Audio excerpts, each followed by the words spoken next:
Janemba is under control. He began training on Earth with Piccolo, Goku, and eventually even Whis. But be it as it might, he was never fully in control of the demon. Everything changed when Zamasu and Janemba Black attacked, as Psyche was forced to finally fully understand himself and Janemba, finally gaining control over the souls within and unlocking a new state, true Janemba. Peace has returned, but the next challenge is just around the corner. The Tournament of Power begins now.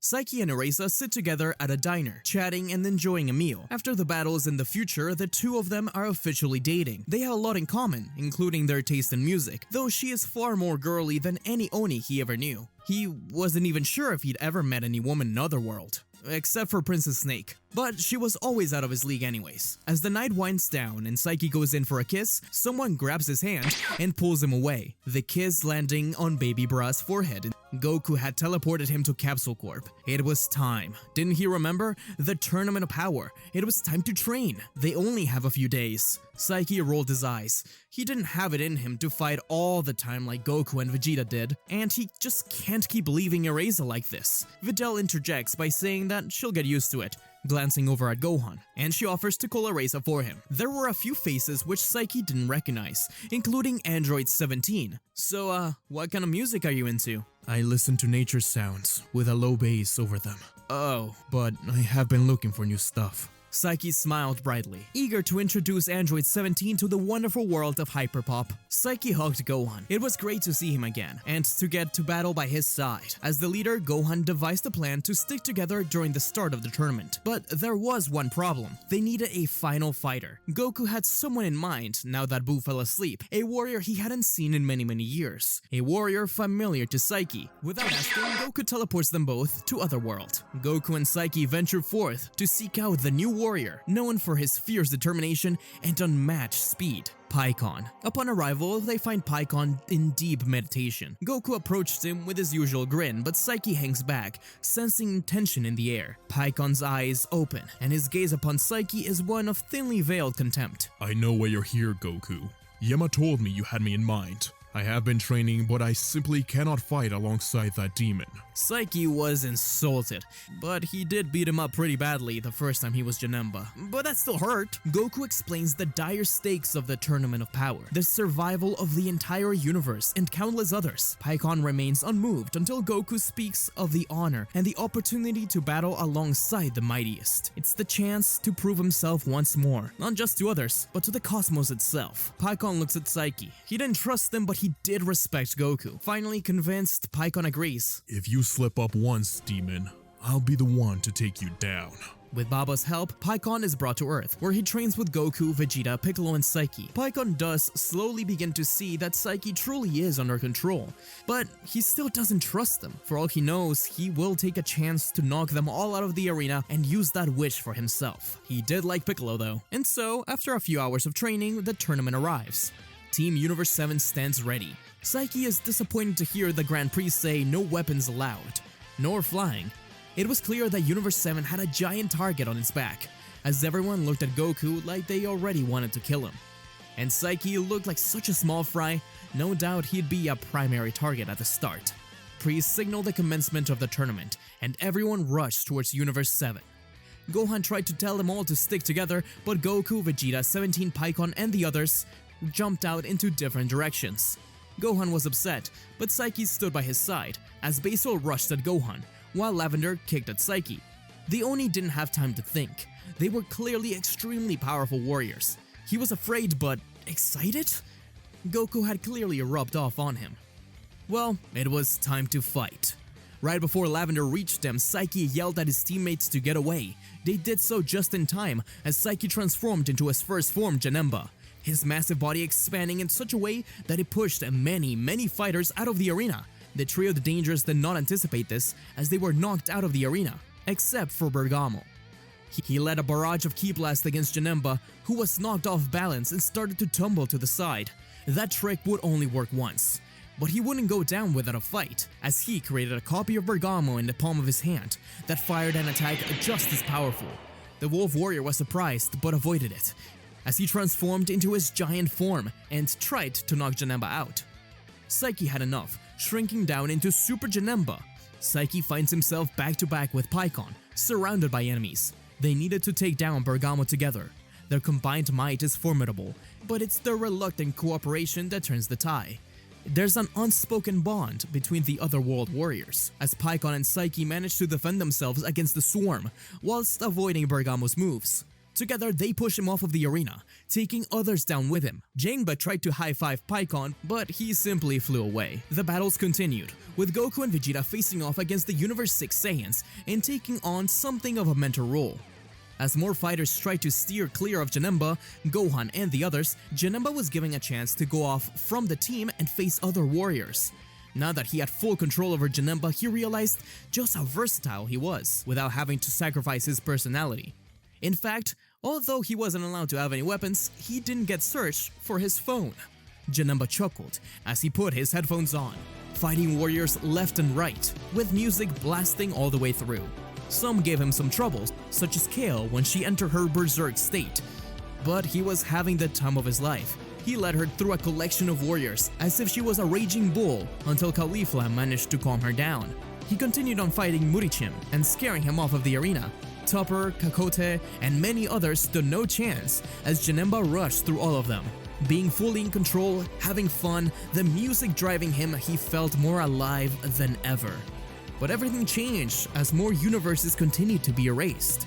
It became clear to him now just how serious the situation was, and how terrible this could end up if the wrong fighter won. Warriors from Universe 7 were defeated too, Krillin and Tien. Be it as in mind, Goku's curiosity over fighting Jiren persisted, and just like in the original story, he unlocked Ultra Instinct Omen, using a Spirit Bomb. This new technique shook the entire arena, but it wasn't enough to defeat Jiren just yet. Janemba was wowed by it, and wondered if that was possible for him too. A silver armor would look quite cool. There was a point where, while fighting together against Anilaza, a wrong step knocked both Janemba and Gohan out of the arena. In order to save them both, Piccolo grabbed them with his stretchy arms and launched them towards Anilaza's face. They fired their individual blasts. Pycon yelled for Psyche to join him in his final struggle as he finally revealed what he had been working on, Super Pycon. How original, Vegeta thought to himself. Psyche is inspired though, his own aura flaring as they pushed each other to their limits. Anilaza was feeling the pressure, unleashing his ultimate weapon, a beam of energy so vast it threatened to swallow the fighter's whole. Pycon responds with a thunderous cry, his own energy coalescing into a concentrated point at his fist. Anilaza's beam meets the combined might of Psyche and Pycon, the impact sending shockwaves through the void.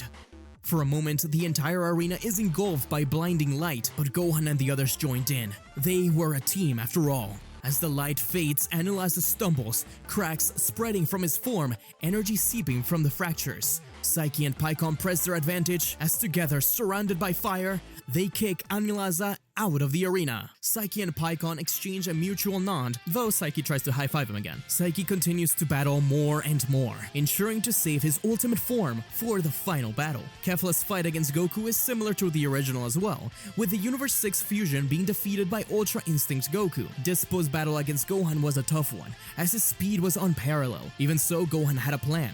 With Janemba's help, he taunted Dispo into rushing his way, while Janemba opened a portal outside of the arena. Dispo nearly fell out of it, but caught himself at the edge. As he turned around, he was instead met with Gohan firing a Kamehameha through the portal, knocking Dispo out of the ring. Hit wanted a rematch with Janemba, showing that he had found a way to stop his technique by using his time prison. Hit was able to entrap Janemba and hit him with multiple barrages of punches. This worked surprisingly well, but the battle was interrupted by Jiren and Toppo. They were the last two standing from their universe. Hit was the only one from Universe 6, and Goku, Vegeta, Gohan 17, and Janemba from Universe 7. Vegeta focused on Toppo alongside Janemba, as Gowazo had told one of the other gods that Janemba was supposedly the next god of destruction from Universe 7. Beerus denied it over and over again, but Toppo wanted to see his power. Janemba, even in control, stood little chance against Toppo's god of destruction power. Toppo can't believe that someone like him was allowed to be in the tournament. A being born from evil. Toppo hated everything he stood for, but once again, Janemba stood his ground, proclaiming himself as a being of justice, even parodying Toppo's own own poses. Before he transformed into his god of destruction state, Janemba and Vegeta were really pushing him to the brim. Being pushed this far by someone made up of pure evil made Toppo angrier and angrier, making him toss aside his pride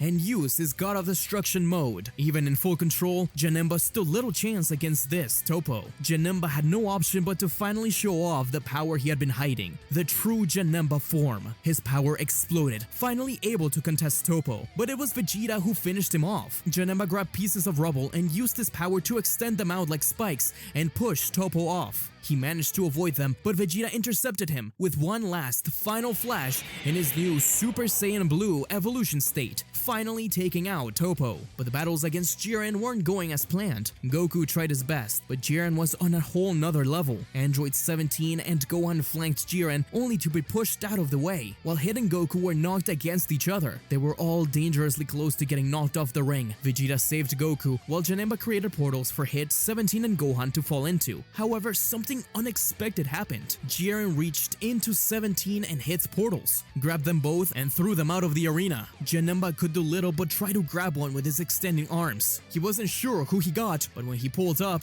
it was Hit whom he'd grabbed. Beerus was upset that Hit was saved instead of 17, but the fight had to continue. Jiren's incredible power seemed unstoppable, and neither Hit nor Gohan were in a position to keep fighting. Gohan and Vegeta stood up to him, fighting side by side with Janemba, trying to use his tricks to catch him off guard. Even so, just like the original, Jiren is able to knock Vegeta off of the arena as he gave energy to Goku. The power of Ultra Instinct returns to the Saiyan as the rest stare in awe. Hit, Gohan, and Janemba stood together to watch. But Jiren wasn't one to just let them stand there. Even while fighting Goku, he'd fire off various blasts to try to speed up the process of getting them away. Janemba and Paikon did try to intervene, but Goku insisted that this was his battle, until finally the power of Ultra Instinct seemed to wear off. Jiren's powerful steps moved the arena as he grabbed Goku by the head and slammed him to the ground, but none of the other fighters were about to let Goku lose like that. A blast came Jiren's way, then another. Gohan and Hit forced Jiren to let Goku go. Hit's time stop meant nothing to Jiren, but it did allow Goku to escape. Hit was slammed across the battlefield, but it was the roar from Janemba which surprised the Grey. Son Goku,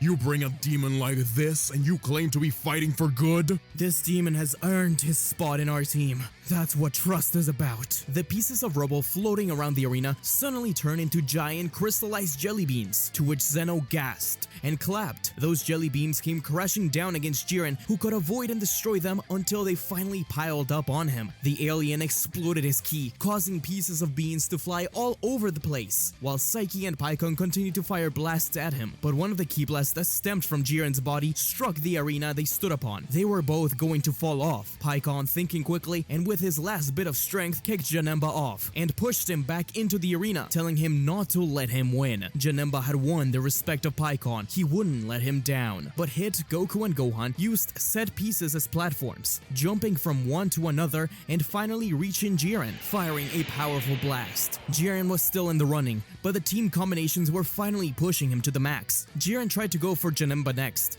but the demon opened portals. From each, one of the three other warriors rushed in to punch the monster. He had no idea where they could be coming from as they disappeared and reappeared. Goku and Gohan appeared once more, grabbing Jiren by each arm and pushing him towards the edge of the arena. It seemed like it was finally going to work, but Jiren's brute force allowed him to divert paths. Gohan and Goku couldn't hold on for much longer. Gohan pleaded with Janemba and Hit to do something. Jiren slammed himself against a rock, making Goku tumble away, while Gohan still held on. Janemba grabbed onto Goku and helped him up as he told him he had an idea. Jiren was about to come for them again, and Gohan kept on trying to move him away. Hit made his move, using his time prison. Jiren was angry, unfocused. This time it actually worked, as Jiren could watch Hit move, yet he couldn't do anything, as Hit simply moved the duo to the side with a series of punches. Once time resumed, Jiren was slammed to the side and into the abyss. Jiren did one last move to try and stay in, but as he did so, a portal appeared before him, showing him nothing more than Goku and his fully charged Kamehameha. Janemba appeared at the other side, with Gohan and the demon bursting their auras, so Jiren couldn't escape the Kamehameha. Jiren, Janemba, and Gohan were all knocked out of the arena. Goku and Hit remained. Both were the epitome of their respective universes, yet now they stood battered and nearly spent, their clothes tattered shattered and their breaths heavy with exhaustion. The angels of their universes watched in silence the twin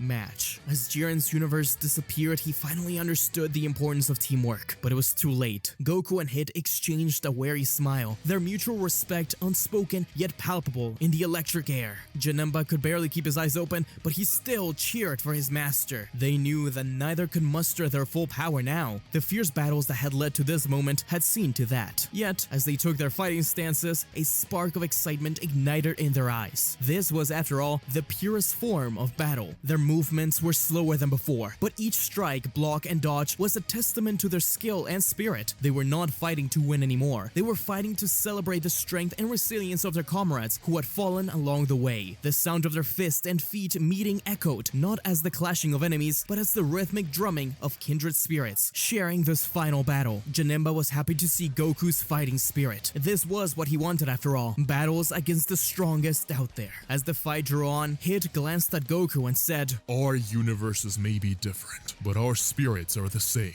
It's through that fighting spirit that we can coexist. Goku nodded, a grin spreading across his face, his eyes shining. They wanted to fight each other at their maximum, but once again, this was not it. Perhaps there was another way. Realizing that neither of them had the power to deliver a decisive blow, they came to a silent agreement. With a final salute to one another, they leaped from the arena in unison, their bodies disappearing into the void. The spectators were stunned. Whispers turned to murmurs, and murmurs to exclamations of disbelief. Beerus and Champa cried in anticipation of erasure, while Janemba and Gohan looked in awe. Goku really was number one. But what would become of them now? Zeno, with childlike wonder, and the Grand Priest, with a rare smile, watched as Goku and Hit defied the nature of the tournament. They gave up not because neither of them could win, but because they wanted to keep fighting against each other, without the pressure of the entire multiverse. Impressed by their display of unity, Zeno and the Grand Priest decided to honor their wish. Goku and Hit, standing side by side,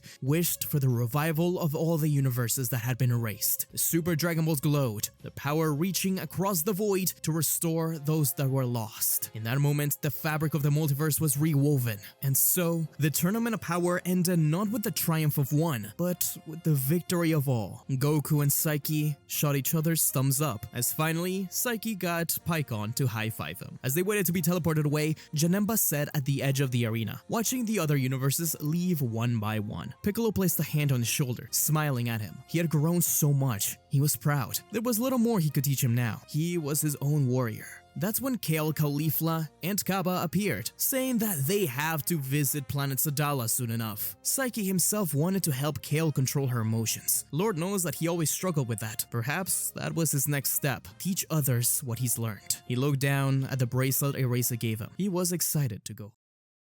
I feel power. Thank you so much for watching, everyone, and a special thank you to the Patreons and members of the channel. I wanted to let you guys know that my next big video is going to be what if Goku and Vegeta went to Earth with their families, a series that's been extremely requested for a while because I never finished it. I just got wrapped up in things and I just lost track of it. But I had the scripts finished, and this has been one of the toughest projects to do. But it's almost done. I think it's going to end up being around 4 hours, and hopefully it'll be out by next week. Third-tier Patreons can enjoy part of it already, since the Cell Arc is up on Patreon right now. If you like this video, then maybe you'll like this one, where I go over everything that happens to the Z Fighters after the end of Dragon Ball. Thanks for watching, guys.